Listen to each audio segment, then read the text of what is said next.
할렐루야. 오늘은 하나님의 자녀라는 제목으로 말씀을 나누겠습니다. 저와 여러분들은 하나님의 자녀입니다. 우리는 하나님을 아바, 아버지라고 부를 수 있는 특권을 가진 사람으로 살아가고 있습니다. 요즘 제가 교회를 이렇게 오갈 때 보통 한 20-30분 걸어서 이제 다니곤 합니다. 그러면 많은 사람들이 반려견을 데리고 나와서 산책하는 모습을 보게 됩니다. 그분들에게는 반려견이 마치 자기 자식같이 여겨질 거라고 생각을 합니다. 그런데 자식처럼 가까이 지내던 반려견이 어느 날 갑자기 보이지 않는다면 주인은 마치 자기 자식을 잃어버린 것처럼 여기저기 이름을 부르며 찾아다닐 것입니다. 어떤 분들은 그러다가 찾지 못하면 반려견 사진을 이렇게 벽에다가 또는 전봇대에다가 붙여놓고 밑에다가 후하게 살해합니다. 이렇게 광고할 수도 있고, 아마 또 젊은 분들은 맘카페 같은 데 올려서 우리 잃어버린 예쁜 강아지 찾아주세요, 이렇게 알리기도 할 것입니다. 그러다 어느 날 어떤 사람이 반려견을 찾았다고 연락이 오면 너무나 반가워서 달려가서 금방 찾으러 갈 겁니다. 가겠죠. 그리고 묻겠죠. 어떻게 이 강아지가 제 강아지인 줄 알았어요? 라고 물으면 아마 그 사람이 이렇게 말할 수 있을 겁니다. 목에 걸려있는 인식표에 전화번호가 있어서 제가 확인하고 전화를 드렸다고 말할 수 있을 것입니다. 그 인식표라는 게 중요합니다. 그것은 내가 주인이다 라고 하는 걸 알리는 거죠. 우리는 하나님의 아들이고 하나님의 딸입니다. 창조주 하나님이 나의 주인이 되십니다. 우리는 그분의 소유인 것입니다. 그래서 하나님은 구약을 읽다 보면 하나님이 끊임없이 자기 백성들에게 하는 말씀이 있습니다. 그것은 나는 너희의 하나님이 되고 너희는 나의 백성이라고 하신 것입니다. 나는 너희가 애굽 땅 종되었던 집에서 인도하여 낸 너희의 하나님이라고 거듭 말씀하십니다. 이사야서를 보면 거기는 이렇게 기록합니다. 야곱아, 너를 창조하신 여호와께서 이제 말씀하시느니라. 이스라엘아, 너를 조성하신 자가 이제 말씀하시느니라. 하나님은 창조의 하나님, 우리를 조성하신 하나님이라고 말씀하고 있는 것입니다. 그래서 하나님 말씀합니다. 내가 너를 구속하였고 너를 지명하여 불렀나니 너는 내 것이라 라고 하셨습니다. 우리는 하나님의 자녀입니다. 하나님의 자녀로 살아가는 여러분 되기를 주님의 이름으로 축복합니다. 우리는 기도하다가 보면 응답을 받을 때 서로 이야기합니다. 제가 이렇게 기도를 했는데 하나님이 응답해 주셨어요 라고 말합니다. 내가 응답을 받았다고 하는 걸 이야기할 수 있었다고 하는 건 이미 내가 하나님의 자녀가 되었다고 하는 것입니다. 하나님은 내가 생각한 것보다 더 좋게 응답해 주십니다. 하나님은 모든 것이 합력하여 선을 이루게 하십니다. 내가 구한 것보다 더 좋은 것으로 언제나 응답해 주시고, 하나님은 그러한 응답의 기도를 통해서 우리와 더욱더 가깝게, 더욱더 친밀하게 지내기를 원하고 계십니다. 오늘도 우리가 하나님을 예배하는 것은 우리가 하나님의 자녀이기 때문이고, 오늘 우리가 예배함으로 하나님과 더 친밀하게 가까이 나아가게 되는 것입니다. 그러니 우리는 하나님의 자녀이기 때문에 하나님 앞에 담대함으로 나아가 기도할 수 있기를 주의 이름으로 축복합니다. 자식들은 부모에게 많은 것을 요구합니다. 그리고 부모들은 자식들의 요구를 들어보고 그것이 합당한 것이라고 여겨지면 무엇이든지 내주고 싶은 그러한 일들을 행합니다. 어떤 분들은 재산을 내어줄 수도 있고, 아마 어떤 분들은 자기가 건강하기만 하다면 자기의 신체의 일부라도 떼주고 싶을 것이고, 어떤 분들은 내 생명을 대신해서라도 내 자녀가 더욱더 잘 되기를 바라는 분들이 계실 것입니다.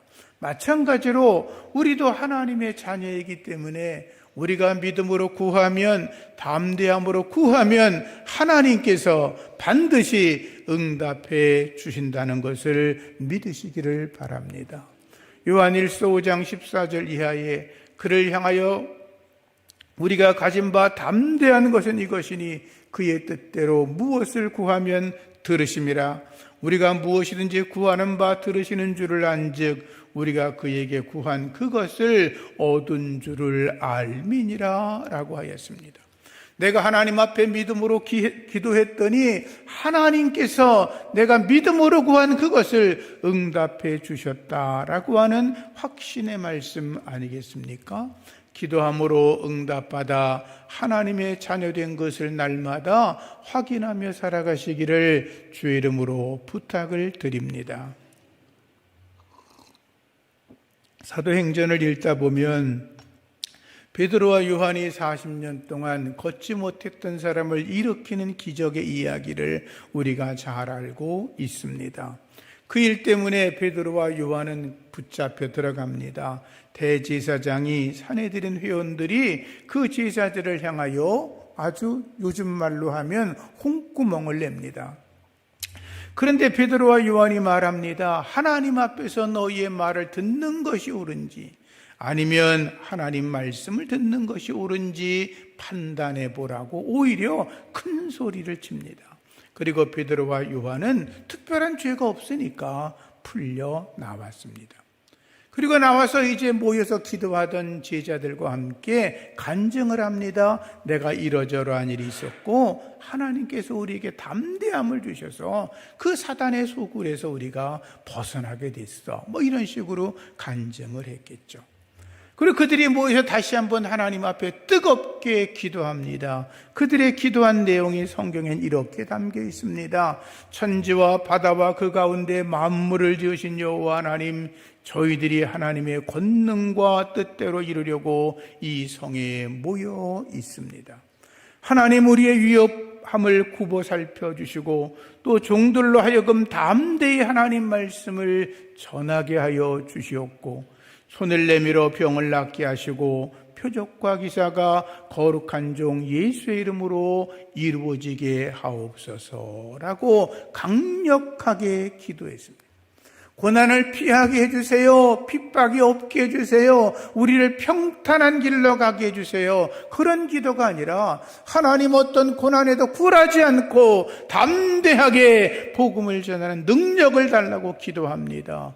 기사와 표적이 손을 내밀어 병이 낫는 역사가 일어나게 해달라고 기도하니까 성경에는 기록되기를 그들이 모여서 기도하는 것이 진동하였고 무리가 다 성령의 충만함을 받았고 담대하게 하나님의 말씀을 전했다라고 기록하고 있습니다. 하나님 앞에 간절하게 믿음으로 기도했더니 제자들이 기도하던 그 자리에 성령이 임하고 진동의 역사가 일어나고 그들이 담대한 능력으로 오히려 더 힘차게 나가 복음을 전하게 되었다는 거죠. 바로 그 사건이 하나님께서 그들을 제자 삼으시고 하나님의 자녀로 인정하셔서 하나님의 일을 감당케 하셨다라는 것이죠. 하나님의 자녀가 된 여러분들 하나님 앞에 담대함으로 기도하셔서 하나님께서 원하시는 놀라운 일들을 이루어 가시는 능력 있는 성도가 되기를 예수 이름으로 축복합니다. 하나님의 자녀는 응답받을 줄 믿고 기도하지요. 예수님께서 말씀하셨습니다. 내가 너희에게 말하노니 무엇이든지 기도하고 구하는 것은 받은 줄로 믿으라. 그리하면 너희에게 그대로 되리라 라고 말씀하셨습니다. 엘리야 선지자가 하나님 앞에서 기도합니다. 바알과 아세라 선지자들과 싸우며 기도합니다. 엘리야 선지자는 하나님께서 자기에게 말씀하셨기 때문에 하나님 앞에 기도하면 3년 6개월 동안 메말라버린 하늘에서 닫혀버린 하늘이 열려서 비가 쏟아질 것이라고 믿었습니다. 아합 왕에게 말하죠. 바알과 아세라 선지자 850명을 데리고 와라. 그러면 내가 그들과 영적으로 싸우겠다는 것이었습니다. 엘리야와 바알과 아세라 선지자의 싸움이었지만 그 싸움은 실질적으로 하나님과 우상과의 싸움이었던 것입니다. 엘리야는 바알과 아세라 선지자 850명이 와도 끄떡없다고 생각을 했습니다. 아니 8,500명이 와도 흔들리지 않을 수 있었습니다. 왜? 하나님은 살아 계셨기 때문입니다. 바알과 아세라는 사람의 손으로 만든 우상이어서 아무것도 할 수 없는 존재라는 것을 엘리야는 너무나 분명하게 알고 있었습니다. 결과적으로 바알을 섬기는 선지자 450명이 갈멜산에 올라와 자기의 신에게 아무리 부르짖어 간구했지만 바알은 그들의 기도를 들을 수가 없었습니다. 그렇지 않습니까? 사람의 손으로 깎아 만든 그 목상이, 그 사람의 손으로 만들어낸 신상이 무슨 응답을 하겠습니까? 그들은 어느 것도 할 수 없었습니다. 엘리야가 기도하자 하늘에서 불로 응답하셨습니다. 잠시 후에 엘리야가 기도했을 때 불이 내렸던 그 하늘에서 비가 폭포수처럼 쏟아졌습니다. 메마른 땅에 생명이 자라기 시작했습니다. 말라버린 호수와 저수지에 물이 가득 찼습니다. 사람과 짐승들이 마음껏 물을 마시며 이제는 살아났다고 환성을 지르기 시작했습니다. 하나님은 살아 계신 줄로 믿습니다. 바로 그러한 살아계신 하나님을 믿고 살아가는 사람들이 하나님의 자녀인 우리들인 것입니다. 야고보서의 기록에 보면 엘리야는 우리와 성정이 같은 사람이라고 기록하고 있습니다. 그 말은 엘리야나 우리나 똑같은 사람이라는 것입니다. 조금도 다르지 않다는 것입니다. 아마 다른 것이 있다면 엘리야는 우리보다 하나님을 향한 믿음이 더욱더 크고 담대했겠죠. 그 말씀은 우리에게 말하는 것입니다. 너희들도 하나님 앞에 담대하게 기도해서 하나님의 엘리야가 되라라고 하는 거죠. 엘리야의 하나님을 찾는 게 아니라 하나님께서 찾으시는 엘리야가 여러분들 되기를 주의 이름으로 축복합니다. 그들이 바로 하나님의 자녀인 것입니다. 하나님의 자녀인 여러분들 담대함으로 아버지에게 나아가시기를 다시 한번 주님의 이름으로 축복합니다. 우리는 하나님의 자녀입니다. 하나님의 자녀는 하나님의 영인 성령의 인도하심을 받아야 합니다. 로마서 8장 12절 이하 말씀, 오늘 우리가 읽은 말씀을 보면 그러므로 형제들아 우리가 빚진 자로 돼 육신에 져서 육신대로 살 것이 아니니라. 너희가 육신대로 살면 반드시 죽을 것이로되 영으로서 몸의 행실을 죽이면 살리니 무릇 하나님의 영으로 인도함을 받은 그들은 하나님의 아들이라 라고 말씀하고 있습니다. 육신을 따라 살아가면 죽는다는 것입니다. 그러나 영으로 살아가면 살아난다는 것입니다. 하나님의 영의 인도함을 받는 자들이 하나님의 자녀라고 성경은 말씀하고 있습니다. 육신을 따라가는 살아가는 것은 하나님과 단절되는 것입니다. 하나님과 연합하여 살기 원하시면 성령을 따라 날마다 살아가는 여러분이기를 부탁드립니다. 사실 우리는 세상 속에 살아가고 있기 때문에 세상을 등지고 살아갈 수는 없습니다. 그렇죠? 우리가 세상에 돌아가는 것을 무시하고 산속에 들어가 우리끼리만 살아갈 수는 없지요. 그러나 하나님의 자녀는 세상 속에 살아가지만 세상과 다른 모습으로 살아가야 합니다. 날마다 세상 것을 바라보고 세상의 유혹을 받고 세상의 방식대로 살아가고 싶은 마음이 계속 우리 속에 올라오는 게 사실이지만 그 모든 것을 이겨내며 살아가야 합니다.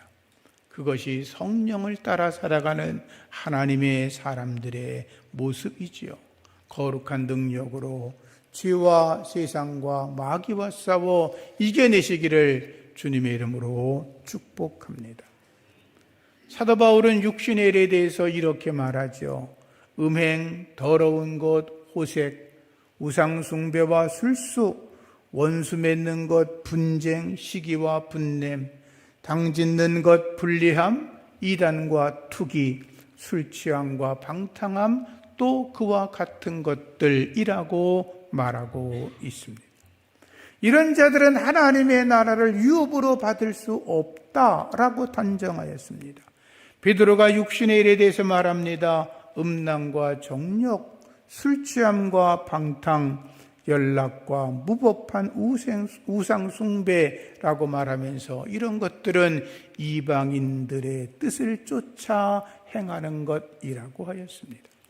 육신의 일을 벗어버리고 하나님의 일, 성령의 일을 쫓아 행하시기를 축복합니다. 바울이 늘 고백합니다. 자기도 육체 속에 거하고 있다는 걸 압니다.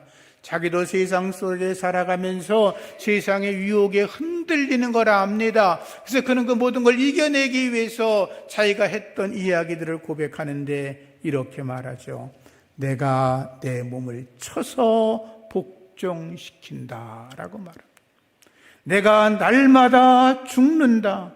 내가 그리스도와 함께 십자가에 못 박혔다. 세상의 정욕들, 죄의 악한 것들, 그 모든 악한 유혹들, 사단의 유혹들을 다 십자가에 달아버리고 오직 예수의 이름으로 성령을 따라 승리의 삶을 살아가려고 노력했던 바울의 고백이 여러분들의 고백이 되기를 축복합니다. 베드로의 말처럼 하나님이 거룩하신 것처럼 저와 여러분도 거룩함으로 나가야 될 줄로 믿습니다. 하나님은 순결한 백성, 거룩한 백성을 기뻐하십니다. 여러분들도 그렇지 않습니까? 우리도 누군가를 볼 때 거짓과 위선과 악한 것으로 가득 찬 사람을 만나면 다시는 그 사람 만나기 싫어. 여러분도 그렇게 말씀하시죠. 하나님도 동일하십니다. 우리가 거짓과 위선과 음란과 세상의 악한 것으로 가득하다면 하나님은 다시는 우리를 보고 싶어하지 않으실 것입니다. 그래서 탕자가 회개하여 주님께 돌아갈 때 주님이 그의 회개의 모습을 보시고 따뜻한 가슴으로 맞으신 거죠. 우리는 성령의 열매를 맺어야 합니다. 사랑과 희락과 화평과 오래 참음과 자비와 양선과 충성과 온유와 절제 열매를 맺어야 합니다. 베드로의 가르침처럼 하나님의 성품을 닮아 나가야 합니다. 믿음의 덕의 지식을, 지식의 인내를, 지식의 절제를, 절제의 인내를, 인내의 경건을, 경건의 형제 우애를, 그 위에 사랑을 더해가며 하나님을 닮아가야 하는 것입니다. 우리가 가끔 그런 얘기하죠. 와, 쟤는 지 애비를 똑 닮았어. 아버지를, 엄마를 똑 닮았어. 목소리가 엄마랑 똑같아. 이렇게 말하잖아요. 하나님의 자녀는 하나님을 닮아야 하는 것입니다. 여러분들이 하나님의 자녀가 되기 위해서, 주님을 닮기 위해서 날마다 수고하고 애쓰고 노력해 주기를 주님의 이름으로 부탁을 드립니다. 하나님의 자녀는 하나님 안에서 영광도 얻지만 고난도 받게 됩니다. 로마서 8장 17절 이하 말씀에 자녀이면 또한 상속자, 곧 하나님의 상속자요 그리스도와 함께한 상속자이니, 여기까지는 너무 좋은데 그 다음 말씀이 이렇습니다. 우리가 그와 함께 영광을 얻기 위하여 고난도 함께 받아야 할 것이니라. 생각하건대 현재의 고난은 현재 장차 우리에게 나타날 영광과 좋게 비교할 수 없도다라고 말씀하죠. 우리에게 하나님의 영광이 찾아왔습니다. 여러분과 제가 하나님의 자녀가 된 것은 이미 하나님의 영광을 받은 것인데, 하나님의 영광을 받으며 살아가는 우리들이 믿음의 삶을 살아가면서 예수의 이름으로 고난받는 일도 찾아온다라고 하는 거죠. 그 고난을 여러분들이 이겨내시기를 부탁합니다. 사도행전 9장을 읽다 보면 바울이 다메섹에서 부활의 주님을 만나는 장면이 나오죠. 그러다가 바울이 이제 앞을 보지 못하게 돼서 다메섹에 들어가서 3일 동안 금식하며 기도합니다. 그때 하나님이 아나니아 선지자에게 말씀하십니다. 아나니아야, 너 지금 바울에게 가서 안수해줘라. 앞을 보지 못하고 있는데 네가 기도하면 여기 눈에 있는 비늘 같은 게 떨어져서 앞을 보게 될 거라고 그렇게 말씀하세요. 그러니까 아나니아가 그러죠. 하나님, 그거 아닌 것 같은데요? 왜?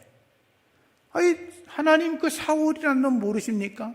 그 놈이 예루살렘에서도 예수 믿는 자들을 핍박했고 여기까지도 쫓아와서 우리를 잡아들이고 핍박하러 왔는데 어떻게 그런 놈을 앞을 보게 한단 말입니까? 그렇게 대꾸합니다.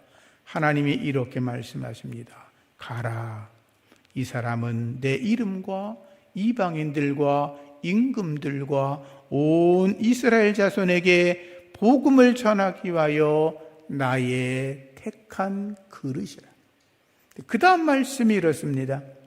그가 내 이름을 위하여 얼마나 고난을 받아야 할 것을 내가 그에게 보이시리라. 이방인의 사도로 부름받은 바울에게 하나님이 그러는 거죠. 그가 얼마나 많이 나를 위하여 고난받은 것을 내가 보이리라고 말씀한 것. 영광과 더불어 고난이 따라온다는 것을 말씀하신 것이죠. 성경을 보면 바울은 수많은 고난을 당합니다. 그는 돌에 맞아 죽을 뻔도 하고 40이 하나 감한 태형도 맞고 선교 여행 중에서 강도도 만나고 배가 파손당하여 죽을 고비도 넘기고 굶고 춥고 헐벗은 상태로 수없는 날들을 보내었습니다. 감옥에 들어가는 것도 수없이 했습니다. 그러나 그는 그 어려움 고난 속에서도 하나님께 영광을 올려드렸습니다. 믿음의 삶을 살아가다가 여러분들 고난이 찾아오면 할렐루야 할 수 있기를 축복합니다. 죄송한 얘기지만 내가 예수를 지금까지 20년 믿고 30년 믿고 지금까지 믿었는데 나는 별로 예수님의 이름으로 고난받은 기억이 별로 없는데 혹시 그런 분이 계시면 죄송합니다. 그 신앙생활에 문제가 있는 겁니다. 그런데 내가 예수의 이름으로 열심히 믿음 생활하다가 내가 원치 않는 예수의 이름 때문에 고난을 받았거나 어려움을 겪고 있는 분이 혹시 계시다면 그런 분들은 잘하고 있는 것입니다. 주님이 여러분과 함께 하시고 그 모든 아픔을 보상해 주실 줄로 믿습니다. 바울이 고백합니다. 우리가 살아도 주를 위하여 살고 죽어도 주를 위하여 죽나니 그러므로 사나 죽으나 우리가 누구의 것? 그렇죠. 하나님의 것, 주의 것이라고 하였습니다. 그래서 영광을 받는 여러분들 때로 우리가 고난이 찾아올지라도 그 고난 속에서도 오히려 항시범하면서 믿음으로 승리해야 할 것입니다. 바울이 그 엄청난 고난을 당하면서도 그 모든 것을 감사로 이겨낼 수 있었던 이유는 저는 그렇게 생각합니다. 스데반의 순교당하는 장면을 바울이 직접 보았기 때문인 것 같습니다. 유대인들이 스데반을 돌로 쳐 죽일 때 바울은 그래 저런 놈은 죽어야 돼 라고 생각을 했습니다. 돌 던지는 사람들의 옷을 자기가 맡아서 쳐다보면서 그럼 저 율법을 어기는 저놈 율법에 말도 하지 않고 얘기가 없는 그 거짓된 메시아 예수를 믿고 선전해 저놈은 죽어야 마땅해 라고 생각했습니다. 그런데 아시는 것처럼 스데반이 돌에 맞아 죽을 때 그의 얼굴이 천사처럼 되었다고 하지 않았습니까? 그가 죽을 때 오히려 얼굴에서 광채가 빛나고 스데반의 얼굴에 하나님의 평화가 가득했고 스데반이 죽으며 기도하기를 하나님 저들의 죄를 저들에게 돌리지 마시옵소서라고 기도하지 않았습니다. 돌에 맞아 죽어가면서 고통스럽고 괴로워하고 살려달라 그래야 되는데 오히려 자기를 죽이는 자들을 위해 기도하며 천사의 모습으로 하늘에 올라가고 성령 충만할 때 하늘이 열리고 인자가 하나님의 우편에 있는 걸 내가 보았다라고 말하지 않습니까? 스데반은 예수의 이름 때문에 고난을 받았지만 하나님의 영광을 함께 받는 것을 사도 바울이 그 당시에 눈으로 보았던 것입니다. 스데반에게는 고난이 영광이 되었고 죽음도 하나님께 영광이 되었던 것입니다. 그래서 바울이 디모데에게 편지를 쓰면서 말합니다. 디모데는 어린 목사, 젊은 목사였거든요. 그에게 말합니다. 내가 옥에 갇혀 있는데 나 때문에 부끄러워하지 마라. 오직 하나님의 능력을 받아서 복음과 함께 고난을 받으라 라고 이야기합니다. 또 편지하면서 씁니다. 너는 예수 그리스도의 좋은 군사가 되어 나와 함께 고난을 받자라고 말합니다. 하나님 안에서 영광과 기쁨과 축복만 받아도 부족할 텐데 바울이 자기의 영적 아들 디모데에게 말하기를 나와 함께 예수를 위하여 고난을 받자. 이게 하나님의 제자, 하나님의 자녀들의 삶의 모습인 것을 말씀하고 있었던 것입니다. 바울이 이렇게 말합니다. 디모데야, 하나님은 내가 고난과 박해를 당하고 있을 때 이 모든 것에서 나를 건져내 주셨어. 그러니 너도 모든 일에 신중하고 고난을 받으며 전도자의 일을 하며 내게 주어진 직무를 감당하라 라고 편지합니다. 마지막으로 말씀을 드립니다. 따라합시다. 하나님의 자녀에게는 고난이라는 매뉴얼이 있다. 하나님의 자녀에게는 누구나 고난이라고 하는 매뉴얼이 들어있어요. 그래서 아까 제가 말씀드린 거예요. 난 고난 받은 적이 한 번도 없어. 그건 뭔가 잘못되신 거예요. 우리에게 어떤 고난이 찾아올지라도 믿음으로 승리하시고 하나님께 할렐루야 찬송 올리고 고난 속에서도 항시범할 수 있는 하나님의 자녀가 여러분들이시기를 주의 이름으로 축복합니다.